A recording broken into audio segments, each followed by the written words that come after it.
I grew up in a small, rural town where nothing ever happens. The sort of place where it wasn't unusual to leave your doors unlocked and your closest neighbors are a mile or so from your house. Our family also had this giant old cat, Tag, who was a bit of a drama king, but we loved him. One summer when I was around 9 or 10 years old, the cat starts going ballistic. Tag generally slept in my room curled up next to me until I fell asleep and then would get up to do whatever cat things he did at night. Occasionally, he would meow or try to wake me up on unfortunate nights when he could see the bottom of his food bowl and needed a midnight snack. Usually, if I ignored him, he would give up or rarely go try to wake up my mom instead. This night, however, he bangs against my parents' bedroom door until he gets in and is meowing loud enough to wake us up. Our bedroom doors were next to each other, and I call to Tag to come to bed because it's about 2 a.m. He is having none of it, and is carrying on. My mom gets up, goes down to the kitchen, and then huffs back up with Tag on her heels still meowing insanely. She said his bowl had plenty of food and he just walked her to the door of the kitchen. Tag was an indoor-outdoor cat but had his own cat door through the garage, so there was no need for one of us to let him out. I always kept treats for him in my room and offered him one, but he was still meowing at their door, trying to get them up.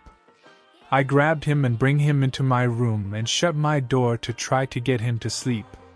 I lay in bed trying to go back to sleep and Tag meows at my door wanting back out. I finally open my door, and he bolts back downstairs towards the kitchen, and that's when I heard what sounded like a door slamming. I have 3 older siblings though, and someone is always up watching TV or running to the bathroom, so I think nothing of it. The cat finally stalks back into my room, but instead of curling up in my armpit like usual, he sat at the bottom of my bed staring at my door. I fell asleep until morning when some commotion woke me up and I padded down to the kitchen to find my parents on the phone with the police. They got up, as usual, to get ready for work, and while making coffee my mom went to grab her rings from the little jewelry dish she had by the sink because she would take them off in the evenings to rinse dishes and load the dishwasher, but discovered the dish was empty this morning. Small town, so the sheriff sends a deputy over, and when my dad walks out to meet them, sees the ATV is missing from our back. The key is off the key ring.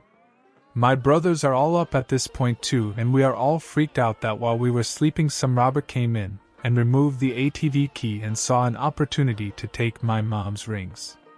They were asking if we had any clue when it happened, and my parents say no.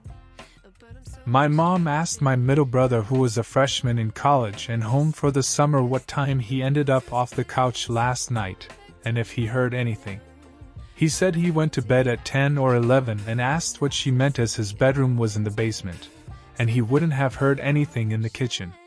She said, but you were in the living room off the kitchen when I went to feed the cat and shut the door you left open, and I told you not to sleep on my couch and go to your bed as I went back upstairs. He told Mom he was in the basement since dinner and never went out or came upstairs again. He watched a movie in the basement living room before going to bed in his own bedroom. She goes white and realizes that the cat must have been trying to warn us someone came into the house, and the robber dove onto the couch and covered up to hide when she came to the kitchen and exited after she went back to bed. The cops said for someone to be so brazen they probably knew our family and knew our habits, but didn't count on the cat being so overprotective and had probably intended to steal more, but were afraid the cat may wake the whole house. It has been over 20 years since this happened and the robber was never caught, but it is unnerving to think it was probably someone who had been to our home before as a friend. Thank God for our cat.